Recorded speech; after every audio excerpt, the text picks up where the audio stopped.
Good evening, everybody, and welcome to another episode of TLT Off the Bench. Proudly brought to you by our sponsors, Bluebet. Tonight, I'm joined by Timmy. Welcome, Tim. Evening, buddy. Good to see another Teamless Tuesday throwing a few curveballs for everybody. The magic rage trade button is going off, isn't it? Well, I'm just glad that we have actually got a full TLT this week, and we actually know what we're in for. We're not having to go through a split round again. That was shambles that last round. So many guns as we discussed on our pod Sunday night. There was so many guns that didn't fire. So many. Absolutely, mate. And it's going to be a test for everybody. There's plenty of race trading happening, which we'll talk about later on after we go through the trade trends. But we'll quickly go through the changes first. So first up, Timmy, we've got your Broncos against the South. So for the Broncos, there's no changes there. And for South, Tallis Duncan comes onto the edge to replace Jai Arrow, who's out injured. Time back to be unknown, at least 4 weeks, at least for him. So, and the other one is Shaq Mitchell replaces Jacob Host on the bench. I don't know about your thoughts on Tallis Duncan, but I think it's a wait and see for me, just to see what sort of minutes he gets and what sort of role he plays. I am keen on him. I do rate him as a player, but you probably agree on that, do you think? Yeah, I agree, mate. It's by all accounts, he's an up and coming gun. So it's going to be interesting to see his role in the team and how many minutes he gets, and what really eventuates on the field. Yeah. All right, that's that game. Go to the Sharks and the Dogs. The Sharks, there's no changes there. For the Dogs, only one change is Connor Tracy's in for Adokar, who is out injured. I think he's out 2 to 4 weeks. I don't think there's much to talk about on this one, Timmy. No, that's it. For me personally, I jumped on Max King, was really keen on him for starting the season. Unfortunately, he only got 42 minutes last round. I know once Adokar went off, they had a bit of few moving parts to obviously shift players from, who was it? They shifted the lockout to the... Salmon was out. Salmon went out onto the wing. Yeah. Yeah, so I had Salmon as well, which was even more frustrating. But did you play him he moved well? Look forward from sorry, yeah, I played as him much as as well. it possibly could have. So anyway, he obviously moved out to the centres. I'm not sure what effect that really had on Max King. You would like to think if it meant an extra forward was playing more minutes, then you would have thought Max King would have got more minutes than 42. It's certainly a lot less than what he was getting on average last season. So I'm not quite sure if that was the game plan all along, that he'd only get 42 or thereabouts, or whether or not the rotations with having to bring Adokar off, whether that dropped an extra substitution off, basically, which meant maybe Max didn't get back on at some point. Who really knows? It's bloody hard for me to hold fire on a 550-odd K front row forward when you've got someone like Taylor May sitting there, or Tyrell May, sorry, with it's substantially cheaper. Well, we'll talk about him in a minute when we get to that game, because there's a couple of points to bring up on that one. Next game should be a cracker. It's the Panthers versus the Eels. It always is a cracker.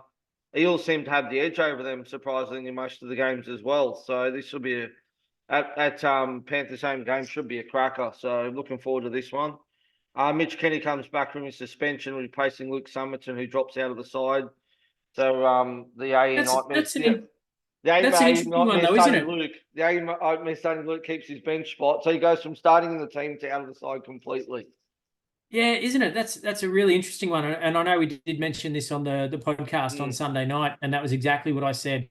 Who's going to drop out when Mitch Kenny does come back? And that was obviously inevitable. He's always going to get back into that starting role. So yeah, I really thought if they had Summerton first starting last week, then he was higher in the pecking order. So it's a very interesting call. They obviously think that Sonny Luke is more of an impact player off the bench. I think that's what the go is. I think that's what it is. Yeah, so it's will be interesting to see the way forward from here. That's for sure. Yeah. The other change for the Panthers, Scotty Sorensen comes back into the side. Luke Garner drops back to the bench. For the Eels, no changes. Raiders versus the Tigers. So for the Raiders, the one change, Seb Chris comes back from suspension, replacing Nick Kotrick. I'm pretty sure we mentioned preseason pods that he was in a void purely because of this reason. but he's surprisingly highly owned. So I think when you had a starting centre wing last week at 200 and whatever he was, I think it was only about 250, 270, something like that. So, yeah, I can kind of understand why people jumped on. But as we did mention in all the podcasts, we figured it was very trappish because it's every chance that he was going to drop straight back out again. Well, we don't know if Ricky's rule out either. So, for the Tigers, they had to buy the first round. So, obviously, no changes for them. I think a couple that we could probably just quickly speak about. Alex Seyfarth is pretty popular. Starting at lock. But again, most people aren't going to have these guys because they had to buy round one. They're not going to be in many teams. The other one that's a void is the young centre who's been named in the side, who I'll speak about later because he's only going to be there till next round because Justin Mollum's due back next week. So yeah, the Alex Seyfarth's a really interesting one. He was one that I mentioned in one of our preseason pods, and I think might have done the same at team lists last week. He's one that I am keeping a bit of an eye on. He's only 350 odd K or whatever it is. Yeah, 326. Second row forward only. But look, he seems to have that lock spot, and he had it in the trials, and they seem pretty keen on it. So at 326K, it's hard to go wrong. It's going to be really interesting to see his minutes. And then obviously next week before the price rises after round 3, if you've got guys like Firma or Curran or Helam Lukey, any of those guys, you want to keep an eye out for these sorts of 350 sub-K blokes to hopefully you can bank some cash and then make some upgrades somewhere else. Yeah, well, there's a few for around about that price, so we're pretty lucky. They're all pretty much a watch, so we'll see what happens there. The other one I want to mention too is young Lachlan Galvin's been named at 5'8" for all the halves, I should say. Might be 5'8" for the Tigers. Just be aware that Aiden Caesar has been named on the bench, so I don't know what they're going to do there. I have him in my team just because I heard preseason he's a gun and he's going to get a run at some stage. So I probably won't play him, but at this stage I'm happy I started him, so hopefully he can make me some cash. Did I read that he did play on the weekend in reserve grade and it sounded like it went all right? I did a bit of reading from... I don't think he did play because the Tigers had a bye in New South Wales Cup, so I don't think he did play.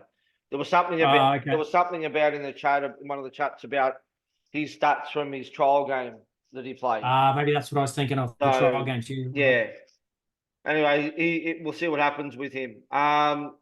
So, next game, Cowboys versus the Knights. For the Cowboys, no changes after their big win against the Finns. For the Knights, they've got a few changes. So, Kai Pearce-Paul starts on the edge, replacing Dylan Lucas. I think he's out injured. There's been nothing said on that, but I think he had a HIA. Tom Jenkins replaced Aaron Aturula, who's out injured, and Jed Cartwright comes onto the bench. The 80 Nightmare comes onto the bench. Yep. That's going to be a tough one. And again, it's a preseason one that we talk people out of. I'm hoping, I don't know what his ownership is, but hopefully people listen to us and stay away. I guess dual position handy with a dual, so you could swap. Yeah, that's what I was going to say. The dual position is handy, but not if he takes the field for his 2.5 minutes at the end of a game. Yep. So KPP is obviously definitely a watch because we don't know what's going to happen with Lucas when he comes back potentially next week because they'll probably still split those minutes. I think it's going to depend on how KPP goes this week. So, all right, next game is yep.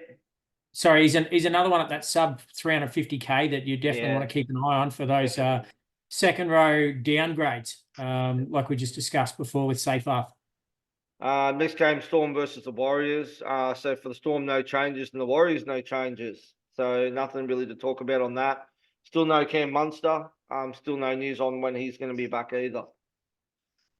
This game is Manly versus the Roosters. So obviously Saab's out injured for around 6 weeks with his hammy. Tommy Talau comes in to replace him. And for the Roosters, JWH comes back from his suspension, who replaces Spencer Lenu, who has copped an 8-week suspension.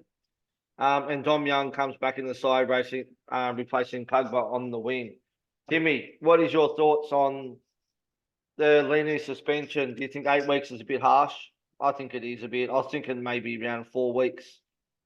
Look, I thought 6. I was a bit of a gut feel that I had. I had no doubt that once he said that he was guilty, that they were absolutely going to fry him for it. It's obviously something that they're trying to stamp out of the game. With so many kids involved now and the media and everything, the last thing they want to see is a bully, and the last thing they want to see is a racist in the NRL. So I think they had to stamp it out. The fact that it was all played off over in Las Vegas as well, I think that had a lot to do with it. I know it shouldn't, but I think it did. The fact that the whole world watched, or however many people it was, the 60-odd thousand that watched over there. But let's be honest, it might have only been that many people that watched it live. I'm sure there's a lot of people that have watched replays and things like that since. And I've got no doubt that that particular incident would have been plastered all over the world throughout the media. So the NRL obviously had to come down hard on it, and just to make a statement that we're not going to put up with that rubbish. Look, I'm a school teacher. We deal with bullying in the playground and those sorts of comments every day at school. If there's any way in hell that we can squash it in society, then I'm all for it. If that means giving some knucklehead star NRL player, star is probably the loose term to use for Spencer Leniu, but yeah, look, at the end of the day, he's still, I'm sure there's some kids that look up to him as a player and as a bit of a mentor and whatever else. So look, it's just, the sooner we can squash that sort of thing out of our game and out of society, the better.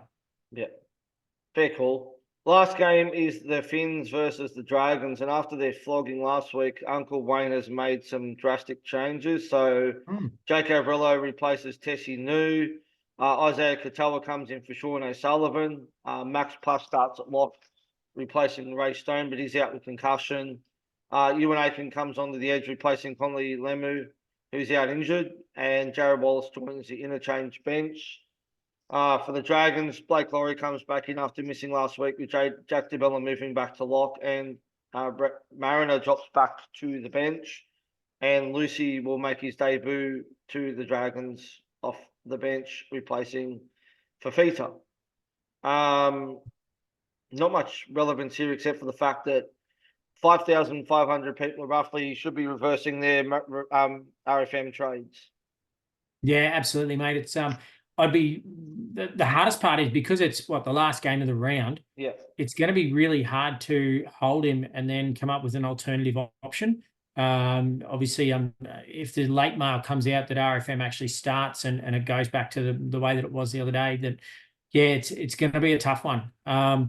As for the Dolphins squad changes, look, I actually like it. I think Max Plath looked pretty good when he came on, and moving him to 13 is probably a better idea than having him come off the bench for that 10 or 15 minutes either side of halftime from dummy half. So, look, I think it's great for the young fella. He's obviously showing his versatility like his dad did, and if he's anything like his dad, he'll I'm sure he will stay in the 13 or there and thereabouts. So, yeah, look, it's good for him. As opposed to the other changes that Wayne's made, look, obviously some were forced. I think Ewan Aiken, I can't understand why Ewan Aiken wasn't in there to begin with.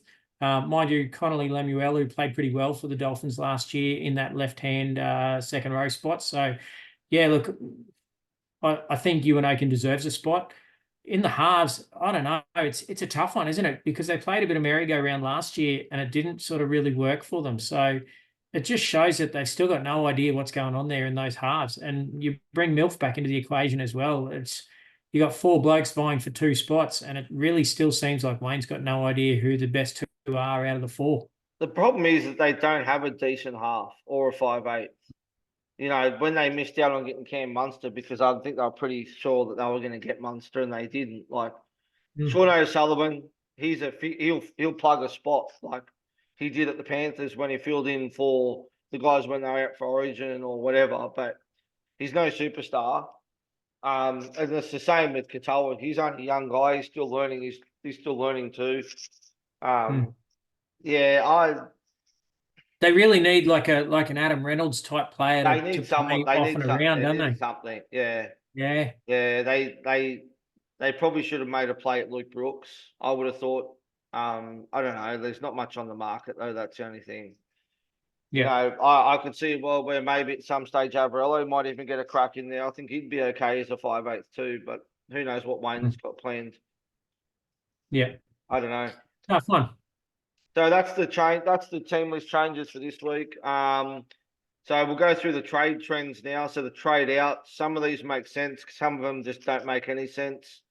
Number one on the list is Spencer Lenu, gone and suspended for 8 weeks. No Nothing worries. See you there. later. Jai Arrow's gone injured. Makes sense. Number 3 though, Brendan Piakura. You got 3,200 trading him out. Why? He's been cleared to play starting on the edge. Why would you trade him out? Yeah, I don't know. I guess it's people concerned that maybe he's got a higher BE now and might lose some cash or something.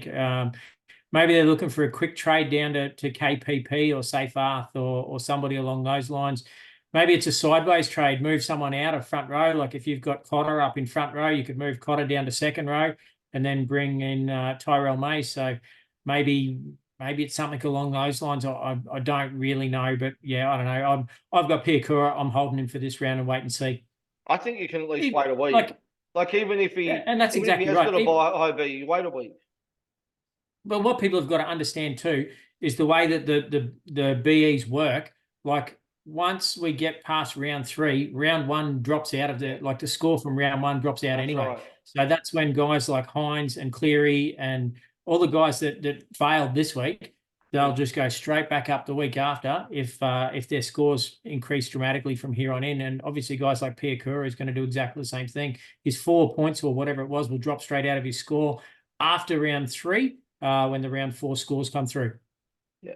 Number 4 on the list is Bo Firma, another one that doesn't make any sense to me. I know that they've got the bye this week. I know he only scored 30-odd points last week, but you've got to remember, Kieran Foran wasn't there, and he did not get a lot of ball. They've got a bye this week. Just put him on the pine. Don't play him. See how he looks next week, and then make a call on whether you're going to trade him out. But for me, he's a hold. Yeah, absolutely, mate. I couldn't agree more.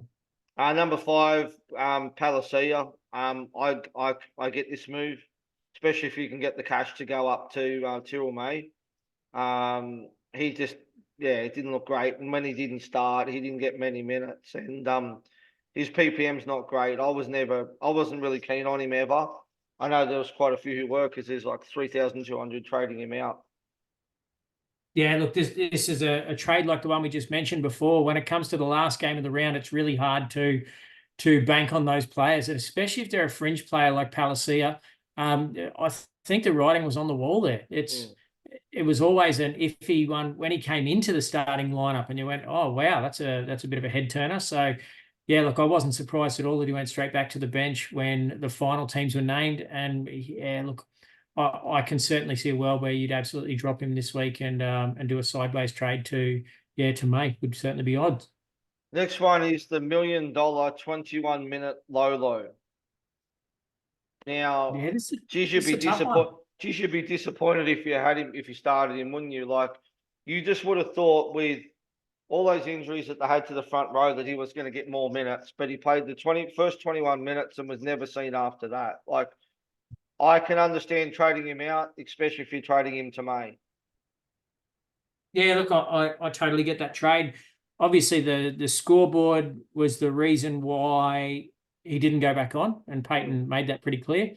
So, yeah, look, I can't imagine the plan for the whole season is play Lolo for 20 minutes and then bring him off and put him through the showers. Like that's not going to work. I think the fact that they want to try and increase his longevity for as long as they possibly can. And yeah, so when you're up 30, the best part of 30 to whatever it was, 30 to 6 at the time, or 30 to 12, I think it finished at, or whatever it was. It's look, I can understand why they did it. I'm not really convinced on trading him just yet because I don't think it's going to stay that way. And again, that score drops out in 3 weeks' time. Next one, Timmy, is Ezra Mam. We all said at the start of the season on our pre pods that he was no go. He was never going to score what he scored, do what he did in the grand final. And now we see 2,400 people trading him out, which most likely, at my guess, would be probably the Luke Brooks or someone else, maybe Metcalf. Yeah, look, either of those trades would be great. So no problems there. Even if they dropped him out and then you move someone like Hutcho or Salmon or somebody like that up into the halves. So use some duels and move things around. Next one, Tilly Tupanua. Again, I think he's a hold. Obviously had that injury, came off at the 42nd minute and didn't come back on. depending on who you're trading him to, I don't hate the trade out because they play late in the round. They've got like the second last game of the round right on Sunday. And if for some reason he does get benched or if he's laid out, depending on who you're going to, I don't hate this trade, Timmy. I own him. I'm going to hold for now because I don't want to be burning trades this early in the season. My plan is I'm going to make one trade, which we'll talk about later, and then potentially boost next week. Yeah, I think it's not a bad shout, mate, when you've got guys like KPP, if he's going to start. If he gets big minutes, we saw the other day how quickly he can score. He's got a good solid offload in him. So I think that's probably a sideways monetary trade, but probably an increase in funds there. It's hard to because obviously at full strength with the Roosters, they've just got so many extra second rowers there and so many extras in the forward pack. Hargreaves is back this week. Yeah. So again, it's just another mouth to feed in there, and there's too many moving parts. I think that some of those guys like the Butcher Boys, they're going to want minutes sooner or later. So I can't see Satilli keeping his spot unless he starts to really fire. Yeah. All right, next on the list is Josh Adokar. Makes sense. He's out injured. And lastly on the trade out list is Nick Kotrick, who hasn't been named. So again, makes sense. One here that's I'm just looking at the most trades here. So on number 9 on the list traded out is Brendan Kiakora for Raymond Fatalia Mariner. Oh yeah. Yeah. Okay. Yeah. Yeah. The other one I want to speak about quickly too is Josh Kerr. Highly traded in this week too, not in the top 10, but don't do it. His minutes were inflated last week because Lemu, whatever his name is, he went off injured. And he scored a try and had a line break in that. He's not going to score that every single week coming off the bench. If you're starting on an edge or whatever, I could understand, but coming off the bench, he's definitely not a trade-in. And on Josh Kerr, all that aside, is he not the world's biggest number 14? You're used to watching some tiny little bloke in a like an 8-year-old's t-shirt run on to go in as number 14, and then in comes in the massive big stallion that is Josh Kerr. What a huge unit. He's a big unit. All right, trade-in. Quickly go through the trade-ins. Terrell May, number 1, 13,000 are on him. Obviously, those are going from either Arrow or Lolo to him. I think we both agree it's a good trade-in. There's not many other options for around about that price, if you ask me. Zach Labert's number 2. Don't hate it, but I want to wait. I want to see him again this week and see how he goes first. Yeah, I just don't know. Not a believer in trade. It's like a rage trade to me. I don't yes know. and no. This is where I'm at the moment. I know I dumped it in our group earlier, and then I fed the kids and showered them and whatever else. So I've got no idea what the comments were from you boys. But look, I was really disappointed with the Max King trade in. And now I'm looking at the possibility of it's nearly dollar for dollar, King to May, and then I can do Hutcho from centre wing via some duels and whatever else, Hutcho up to Laybutt. Laybutt looked really good the other day. He had speed to burn and had the step and everything else. I actually really liked what I saw. Cowboys draw is pretty good. They don't leave Queensland for a while. Yeah, look, it's nearly a dollar for dollar trade, Max King to May, and then Hutcho to Laybutt. And let's be honest, Hutcho's not going to light the world on fire. No, I don't hate it. That's good trades. Number 3 is Burbo. If you don't have him, you should have him. Get him into your team, 100%. Number 4 is RFM, which we've already spoken about. We both agree he's definitely not a trade-in. Number 5 is Josh Kerr. Don't do it. Don't trade him in. You got to remember too, the Dolphins have got the bye next week as well. Yeah. So you shouldn't be trading in any Dolphins players. That's the other tricky part. Obviously, they've got the bye next week. You don't want to be leaving yourself short for front rowers or position where you don't have a lot of extra players. You just got to be really careful with it. He does have the 2RF front row forward duel, so that is a little bit handy. But yeah, geez, I wouldn't be doing it. Not for 350K. I'll be waiting a week and see how it looks. And then the plus is his price range won't actually change for another extra Yeah. week. So if he goes really well this week, you can wait 2 weeks and then bring him in. That's right. Number 6 is another one I wouldn't be trading in either, which is Tom Flegler. I think he got a 75. I think with the take away the line break, take away the try that he scored, and I think he gets about 40 points or something. Again, they're on the bye next week. Don't do it because you're going to be forced to be playing maybe a Sam Hughes or sorry, a Sam Hughes or someone else instead when he's on the bye next week. So Yeah. I wouldn't be bringing Flagler in either. Number 7 is Morgan Smithies. He looked good, Tim. I like the trade in. Just fingers crossed, hope that when Big Red comes back from suspension that he goes through the middle and Smithy stays at lock. Yeah, look, he's another guy that's sub 350k that if you miss the boat, I'd absolutely be all over trying to look at getting him in. Didn't play the 80 minutes because he had his HIA in there. So at a little bit under a point a minute, he looked at goods. Yeah, I don't think he's there. I don't think he's going to play 80 at lock anyway, but I'd still expect 60, 65 minutes out of him. Yeah. No, that's exactly right, mate. And that's what I'd be expecting as well. Number 8 on the list is Jacob Gagai. I can see why people are doing it because he's cheap, but I want to wait another week and see how he goes first. There's just Make sure he keeps his spot. Well, that's the thing. Jack Whiten comes back next week, which I'd say probably comes in for him because Kenner, I'd say, stays in there. Then you've also got Isaac Thompson floating around. You've also got Tane Milne floating around. And you've also got Munro due back about round 4 or 5 as well.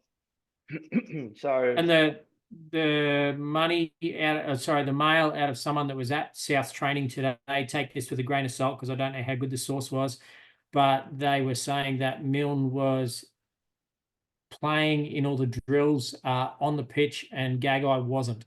Yeah. So just keep an eye on that late change on the off chance that Milne comes in and Gagai goes out. But well, the good thing is seemed to do pretty well for himself. He did pretty well for himself last week and certainly gave the coach something to stand up and look at. The good thing is it's first game, so if you do go and something happens, you can reverse your trade. Absolutely. Next one is Kai Pearce-Paul. I think we've spoken about him already. I think we're to wait and see at the moment. And number 10 is another one who, if you didn't start him, you should have him in your team. Get him in your team, and that's Taylor May. Yeah. 67 points in a team that didn't score any points. No, absolutely. Really good. There's going to be some games there where he's going to turn up with some attacking stats. Yeah, he's going to be an interesting one. If he does progress at the rate that we think he's going to, then you got to be all over him. Yeah. All right, that's the trade trends for this week. Timmy, is there anyone that you're looking at trading in this week? Yeah, well, like I said mentioned before, yours, so yeah. Yeah, if that's the way that I go, it'll be Max King to May and then Hutcho to whatever the hell it was I said before, Labour. And I think I bank about 10k out of that or something. Well, you're rich, don't spend that all at once. Yeah. Actually, it's not even that. I think it's closer to like 6 or 8k. So yeah.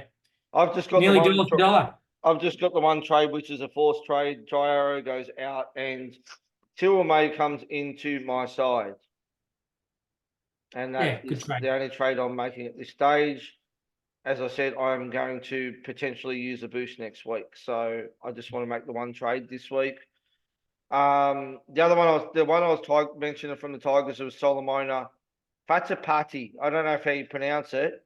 So he's named in the centers for the Tigers this week as a bottom cheapie, but don't bring him in, guys, because he's only going to be there for 1 week because Justin Olm's due back next week. Yeah, that's right. That lovely trade from the Storm.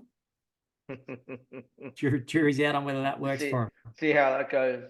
There's not too many times that the Storm sells players and they come up playing better than they were at the Storm. So I tell you what, we do like to sign centre wings. We love centre wings. Yeah. You know, remember when we bought Adam Blair from the Storm and we paid top dollar for him, and how did that go for the Tigers? Yeah, I don't want to talk about that. That's it for tonight. Nice and short, sweet. Just wanted to quickly touch on the changes, go through the trade trends, Thank you, Timmy, for jumping on. No, it's always good to be on, mate. It's And yes, we will be thanks to back Bluebet Sunday as night. per. Yeah. Thanks to Bluebet as per usual, our main sponsor for the show. Thanks for all your support. If you haven't jumped on yet, if you're in our overall group, make sure you join Bluebet as well. And our top 3 scores each week get some bonus bets out of Bluebet. So yeah, keep supporting them, and don't forget to gamble responsibly. Thank you to the Brett and the team at Bluebet. All right, that's it for tonight. Thanks everyone for tuning in, and we will see you on Sunday night for our round 2 weekly wrap. Until then, Absolutely. have a good week. Stay safe, be good. All right.